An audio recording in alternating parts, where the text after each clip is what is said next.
everyone, welcome back to my channel. Hope you are doing good. In this video, I will discuss top 10 Python interview questions for a data analyst role. Let's start. My first question is, how is Python different from other programming languages commonly used in data analysis? You can answer this question like I have mentioned here. Python is different from other programming languages commonly used in data analysis in several ways. Number one, Python is known for its simplicity and readability, making it easier for data analysts to write and understand code. It has a large number of libraries and frameworks specifically designed for data analysis such as Pandas, NumPy, and Matplotlib. Python also has extensive community support and a rich ecosystem of packages, which makes it a popular choice for data analysis tasks. Additionally, Python is a versatile language that can be used for various purposes beyond data analysis such as web development and machine learning. Next question. What is the Pandas library in Python? How is it useful for data analysis? The Pandas library in Python is a very powerful tool for data manipulation and analysis. It provides data structures like data frame and series, which allow for efficient handling of structured data. Pandas offers a wide range of functions and methods for tasks such as data cleaning, transformation, filtering, and aggregation. It also supports reading and writing data in various formats, including CSV, Excel, SQL, and databases. The library is particularly useful for data analysis as it enables users to easily explore and analyze large data set, perform statistical computation, and visualize the results. Moving on. How can you handle missing values or null values in a dataset using Python? To handle missing or null values in a dataset using Python, there are several approaches you can take. One common method is to fill the missing values with a specific value or a statistical measure, such as the mean, median, or mode of the respective column. This can be done using the fillNA function in Pandas. Another approach is to remove the rows or columns containing missing values using the dropNA function. Alternatively, you can use advanced techniques like interpolation or machine learning algorithms to impute missing values based on available data. Next question.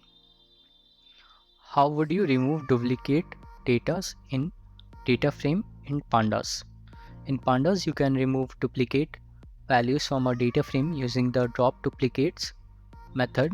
This method identifies and removes duplicate rows based on the values in all columns or specific columns of the data frame. By default, it keeps the first occurrence of each unique row and removes the subsequent duplicates. You can also customize the behavior of drop duplicates by specifying parameters like subset and keep. Subset to consider specific columns for duplicate detection, and keep to control which duplicates to keep. Moving on. Describe the process of merging two data frames in Pandas based on a common column. Merging two data frames in Pandas based on a common column involves using the merge function. This function combines the rows of two data frames based on matching values in the specified column. You need to specify the column using the on parameter. The merge function supports different types of joins such as inner join, outer join, left join, and right join, which determine how the rows are combined. The resulting merged data frame will have columns from both data frames and contain only the rows that match the merging criteria. Next question. How can you handle outliers in a dataset using Python? Provide some techniques or methods you can apply. Outliers in a dataset can be handled using various techniques in Python. One approach is to use statistical measures like the z-score or the interquartile range to identify and remove outliers. The z-score calculates the number of standard deviations a data point is away from the mean, and you can define a threshold to identify outliers. The IQR method involves calculating the range between the first and the third quartiles and considering data points outside a certain multiple of the IQR as outliers. Another approach is to use data visualization techniques such as box plot or scatter plots to visually identify and analyze outliers. Once identified, outliers can be removed or transformed based on the specific requirement of the analysis. Next question. What is the purpose of the NumPy library in Python? How can you create a 2D array using NumPy?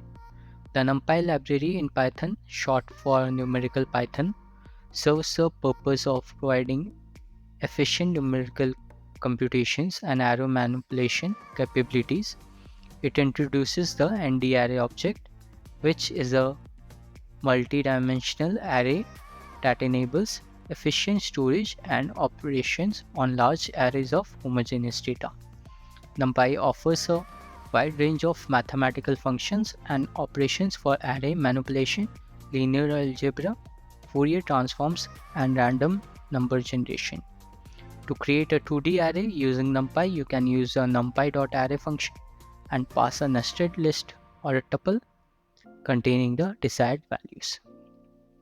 For example, array underscore 2D equals to np.array,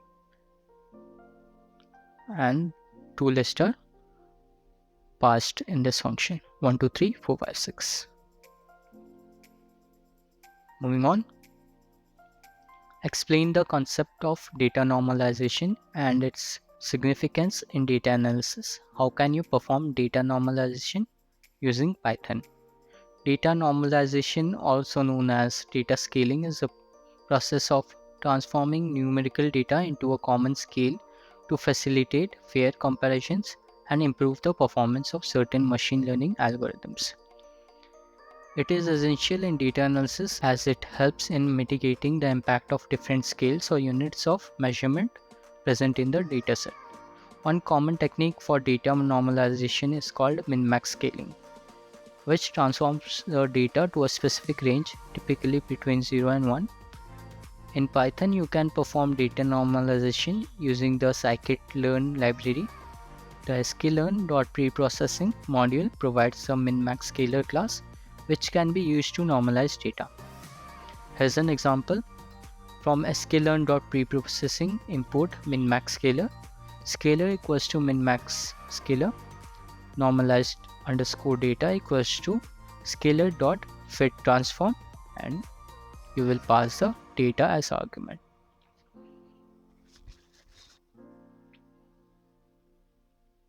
Moving on. What is the purpose of the Matplotlib library in Python? How would you create a line plot using Matplotlib? The Matplotlib library in Python is a powerful data visualization tool that enables the creation of various types of plots and charts. Its purpose is to provide a flexible and comprehensive plotting library for Python users. Matplotlib supports the creation of line plots, scatter plots, bar plots, histograms, and many other visualizations. To create a line plot using Matplotlib, you can use the plt.plot function. Here's an example: x equals to 1, 2, 3, 4, 5, y equals to 2, 4, 6, 8, 10. Then we will plot it using plt.plot x and y. plt.x label to label the axis as x-axis, plt.y label y-axis, plt.title line plot, and then we will show it using plt.show function. Last but not the least, moving on to the last question. What is the purpose of the Seaborn library in Python? How would you create a box plot using Seaborn? The Seaborn library in Python is built on top of Matplotlib and provides a high-level interface for creating informative and visually appealing statistical graphics. Its purpose is to simplify the creation of complex statistical visualizations and provide a consistent API for common plotting tasks. Seaborn offers a wide range of plot types, including scatter plot, bar plot, box plot, violent plots, and more. To create a box plot using Seaborn, you can use a seaborn.boxplot function. Here's an example: import Seaborn as SNS and data equals to 1, 2, 3, 4, 5. SNS.boxplot equals to data, and in data we are passing 1, 2, 3, 4, 5 as data. plt.xlabel is data, and plt.title boxplot, and after all this we will show it using plt.show function. And that's it. Thank you. Please like, comment, share, and do not forget to subscribe to my channel for more such content.